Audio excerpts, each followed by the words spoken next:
Да, и сме во денешниот оброк на денот. Ќе биде повторно интересно со нашата драга гостинка, нутриционистката Ирина овој пат Лазарова. Така споменавме во телефонскиот разговор со некои мали новитети, но таа е иста, останува доследна на сето она што го работи и создава, особено кога станува збор за добрите рецепти и добрите начини за тоа како можете правилно да се исхранувате. Дури од Струмица ни доаѓа Ирина денес. Ирина, ти благодарам многу што повторно ја прифати поканата. Како си? Благодарам за поканата. Одлично, секогаш кога доаѓам тука се чувствувам преубаво и навистина ми е драго што повторно ќе се дружиме денес. Да, многу е актуелен Струмичкиот карнавал. Тоа те прашав и сега зад камерите, па да споделиме со гледачите како помина. Успеа да бидеш дел од истиот со оглед на тоа што си со мало бебе. Да, учествувавме на детскиот карнавал годинава. Значи преубава атмосфера има секогаш карнавалот, меѓутоа годинава мислам дека се надминаа маските. Некако имаше многу креативни маски и на детскиот карнавал, но и на големиот карнавал. А и времето ви се погоди, да бидам искрена, затоа што јас паметам струмички карнавали каде што било смрзнувачка буквално. Да, имало периоди кога врнеше и снег или дожд, а овој пат издржа, беше сува. Онака одлично се помина и имаше многу луѓе од многу градови дојдено и стварно е нешто што вреди да се види. Така е, покана еве до сите што не го посетиле да го посетат. Сите што пропустија оваа година наредната да се испланираат. Палачинки со кафе имаме денес на менито. Зошто се одлучи за ваков рецепт и од каде идејата за кафето да го ставиме во ваква комбинација? Вака, кога работам со клиенти, првото прашање ми е како го почнуваат денот и сите обично ми кажуваат станувам, пијам кафе. Кафето на гладно не се препорачува. Не е добро, особено за утринската екипа, не знам Ненад дали не гледа одгоре. Ама не е добро, Ненад. Потребно е да се внесе барем нешто, па потоа 20-30 минути после оброкот може нели кафе да се пие. Меѓутоа за оние кои што се љубители на кафе и не може да го прескокнат, ете еден рецепт кој што ќе вметнеме и кафе внатре и ќе помогне и да се растониме и да се најадеме. Значи за утринската екипа овој оброк е идеалниот појадок. Идеален за почеток на денот, затоа што не внесувате кафе на гладно, внесувате целосен оброк. Точно, да. Да. Може да кажеме како се подготвени? Овде имаме 250 грама овесни снегулки, изблендирани до структура на брашно да добијат. Потоа ставаме, има една лажичка кафе, инстант кафе може да се користи, една лажичка какао. Да, може било какво кафе. Јас овде користев инстант кафе. 2 чаши, односно 500 мл бадемово млеко, оди една лажичка пециво и имаме една лажица јаволков оцет, кој што заедно со пецивото прави една воздушеста структура да бидат вакви палачинките. Така што тоа е многу битен детал да не се изостави и нормално за сладувач. Јас овде користев јаворов сируп, па може да се користи било како, може мед, може агаве, се што е. Да, исто и маџу може. Да, по нивни избор на гледачите. Добро, сега со оглед на нашите услови Ирина ни ги донесе палачинките веќе подготвени. Доминира вкусот на кафе? Да.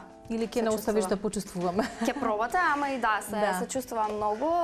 Може би бидејќи јас избрав малку појако кафе, меѓутоа и самите палачинки бидејќи не содржат јајце, не содржат значи банана, доминира вкусот на кафето бидејќи немаме некоја друга подоминантна состојка освен овесот, меѓутоа овесот во комбинација со ова не е така забележителен, не се чувства и ова е еден начин да се скрие овесни снегулки доколку некој не може да ги јаде како овесна каша, па еве вака во вид на палачинки изгледа супер, а и освен тоа, значи самите палачинки ќе ги збогатиме со еден домашен баунти крем, така да ќе имаат одличен вкус. Па да, преминеме на подготовка на баунти кремот. Кога ќе се спомне баунти крем, тоа ме асоцира на кокос. За мене е една од поомилените состојки на мирници. Како ќе го подготвиме? Вака, за баунти кремот ќе користиме кокосово млеко. Добро. Јас овде користам кокосово млеко од конзерва, бидејќи за разлика од другото млеко во тетрапак е малку со погуста конзистенција. Ќе ставиме банана. Блендираме се заедно и по желба може да се додаде желатин или агар-агар. Ова е... Може ли, ајде доврши, па сакам да те прашам за агар-агар и за желатин, затоа што ова некако пред извесен период го зборував. Едниот е од растително, едниот е од животинско потекло. Што е, еве да им доплишиме на гледачите, затоа што ја за агар-агар прв пат слушнав пред некој месец. Да, тоа се работи за алга, која што во преработена форма ја има и во вид на ленти, ја има во вид на струготини или гранули. Се користи кај луѓето кои што се вегани, односно избегнуваат производи од животинско потекло, па така на пример желатинот ни е од животинско потекло и доколку некој на пример не конзумира желатин, од таа причина може да се замени со агар-агар.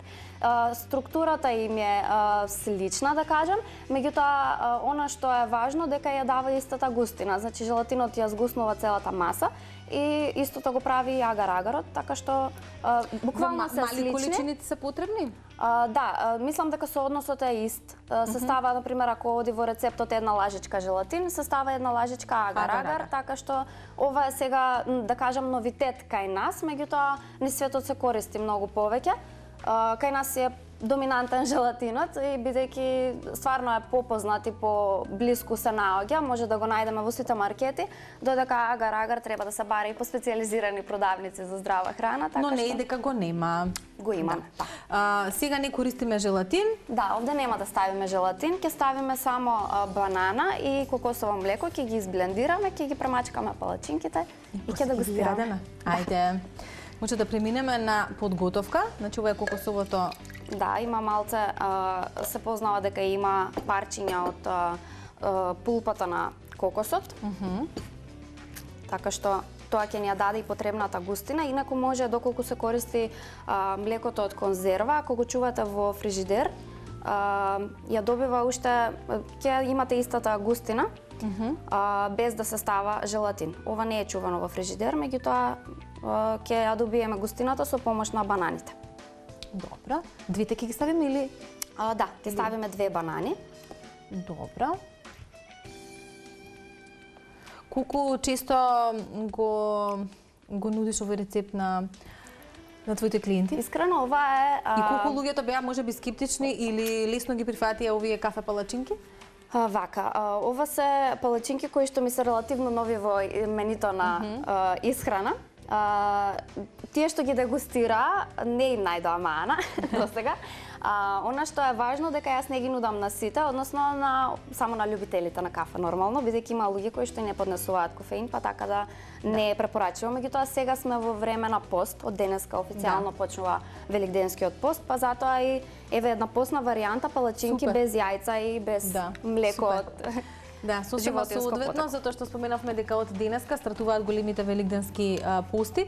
Навистина многу денови ќе се пости и кога нели најчесто луѓето да се пожала дека нема доволно што да се јаде, да знаете дека ние тука во утринска и во оброкот на денот ќе ви нудиме рецепти, пуште блендер.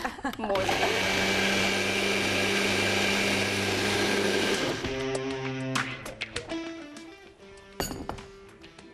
Добро, ќе го ставиме тука или? Да. Како ти е идејата?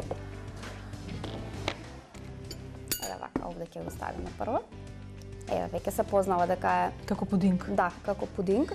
Сега на ова, ако додадеме во услови кога имавме прилика, например, да ставиме и желатин внатре, ќе беше веќе како уште повеќе цврста конзистенција, вака дури да се сече и со лажица. Значи тоа го прави желатинот. Да, желатинот ќе ја стврдне уште малку. Оние кои што сакаат со желатин, колку рековме, една 10 грама една лажичка, така што да, може да се стави и во оваа доза 10 грама е значи за цело пакување на кокосово млеко, така што ќе се добие убав крем. Исто овој крем, значи, може да се вака во палачинките, сега ќе ставаме по помалку. Меѓутоа, во случај, кога имаме некој што сака да зголеми на тежина, овој крем е супер како целосен оброк, бидејќи изобилува со масти, а и самиот кокос има протеини и е доста препорачлив во случај кога некој сака да зголеми на тежина, веќе се појавува и кокосов протеин, па така што можеме да користиме значи сите производи од кокос. Да, мислам дека бенефитите по однос на здравјето од кокосот се доста големи.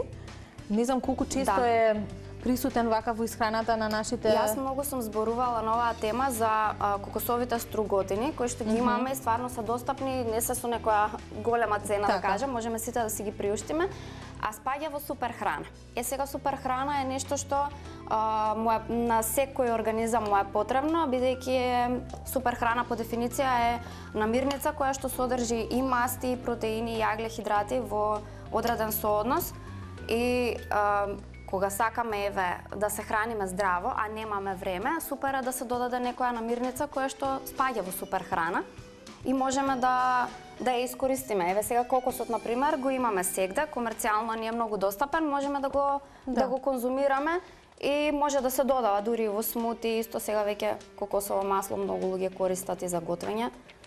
А ите кога веќе зборуваме за готвењето, кокосовото масло, го препорачуваш, како е најдобрата негова формулација за користење, можеби? Вака, кокосовото масло не се препорачува кај сите за конзумација, посебно некај лица кои што имаат кардиоваскуларни заболувања, бидејќи самата термичка обработка на ова масло тоа содржи заситени масни киселини, меѓутоа и не е штетно за здрави луѓе, меѓутоа во прекомерена количина нормално ништо не е здраво да се конзумира премногу, па така ако некој го користи умерено во исхраната е супер, меѓутоа да плива например сега нешто во кокосово масло не би препорачала. Затоа што гледам дека доста од луѓето веќе го заменуваат на маслиновото, готват со кокосово. Во таа смисла мислев. Еве овие палачинки конкретно се спремани на кокосово масло. Се продава веќе и во форма на спреј, така што нема во вид на спреј не можете да сгрешите со количината, само доволно е да се навлажни тавата и да излезе супер оброк. Исто и за, например, има малку подоминантен вкус, така што во солени јадења баш и не се препорачува, бидејќи ќе се чувствува сепак е кокосот. Да, меѓутоа изгледа супер дека луѓето веќе почнуваат да се ориентираат кон други видови на масла кои што се малку поздрави, да кажеме, за разлика од стандардното сончогледово масло. Да, има доста промени, а верувам дека и ние со нашата емисија влијаеме на истото. Да. Ирина, веќе споменавме дека започнуваат постите. Колку клиентите со кои што работиш практикуваат да постат и зошто се препорачува, дали ти лично препорачуваш да се пости, да се исчисти организмот? Вака, постот е еден убав период, да кажам, од празниците, каде што се прави буквално чистка на телото. Сега во случај кога да кажеме, јас не постам лично, од причина што сега во моментов сум со мало дете, меѓутоа кога препорачувам на моите клиенти, јас препорачувам да го држат постот со што повеќе различни намирници, односно да не се држиме за стандардното. Не е дека нема, нели? Да, во моментов веќе имаме многу опции со што да се храниме, а да не биде тоа само стандардните, да кажам, класичните манџи или нешто како маслинки, сирење, лепче, она што си го знаеме стандардно. Тоа не е лошо, меѓутоа убаво е да биде разновидно, бидејќи сепак се работи за долг пост кој што бара да има да се внесуваат повеќе различни намирници со цел нели да не се ја уништиме пак и крвната слика или здравјето. Дали за оние кои што можеби првпат годинава или можеби неколку години претходно не постеле, па сега се одлучуваат да постат, е шок за организмот?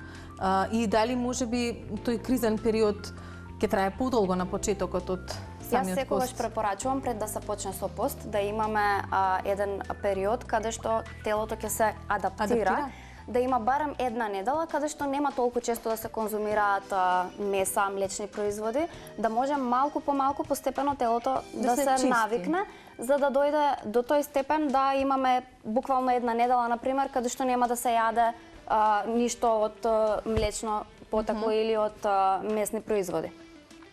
До сега не сум имала случај каде што на некој, например, се соочил со проблем при почување на постот, меѓутоа во програмите на исхрана секогаш јас гледам, посебно во постните, гледам да доминира растителниот протеин, да не им фали храна, односно постот да не значи дека треба да гладуваат сега и дека треба да се држат на вода. И постот не значи глад, Апсолутно. Тоа е буквално едно чистење на телото и секако се препорачува, убаво е за сите, барем еднаш во годината да се пости и да се почувствува и бенефитот само на растителната храна. Така е, да. Ако не е 40 дена, нека биде барем она последна седмица, но во секој случај наша препорака и препорака од нутриционистите е дека треба да се практикува таков еден детокс на организмот. Ирина, со оглед на тоа што спомена дека си со мало бебенце, се враќаш повторно на работните обврски, дали можеби веќе имаш планови, цели за оваа 2023 година?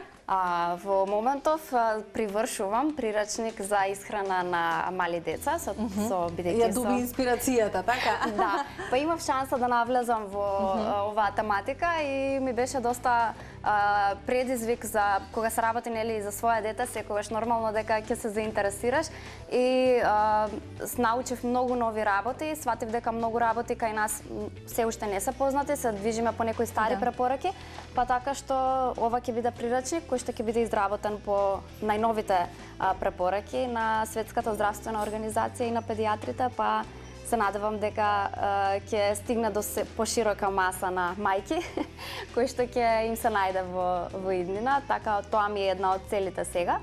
И нормално да се вратам конечно на редовните работни обврски. Да, верувам дека тоа дополнително ќе те исполни како личност, за да бидеш и дополнително срекна мајка по дома. Така. Се надевам дека сите овие планови, Ирина, ќе ги реализираш, а и супер ти е идејата, затоа што навистина има некои позастарени методи и рете вака млади луѓе ентузијасти да влијаат на промените и да ги донесат, па и ние како медиум ти стоиме на располагање заеднички да зборуваме за корисните работи. Ова е нашиот оброк на денот, палачинки со кафе, може и со таков кадар, дали е во ред само, Марина, да ја заокружим оваа денешна емисија, односно овој денешен рецепт или оброк на денот. Ирина, ти благодарам навистина многу. Благодарам се за поканата. И се надевам дека ќе се видиме повторно во оваа кујна, затоа што секој пат ни носиш интересни рецепти. Се надевам јас дека ќе успееме да се дружиме пак. Да. Поздрав за нашите гледачи, доколку не фативте од самиот почеток, не фативте некаде на половина или на крајот, не заборавајте, рецептот е достапен веќе, односно по завршување на емисијата ќе биде достапен на YouTube каналот на Утринска на Тилма, а овие брзи, лесни и посни палачинки, со оглед на тоа што денес стартува постот, можете да си ги подготвите во било кој период од наредниот период кој што го живееме. Ви благодариме за вниманието, се разбира, останете на Тилма.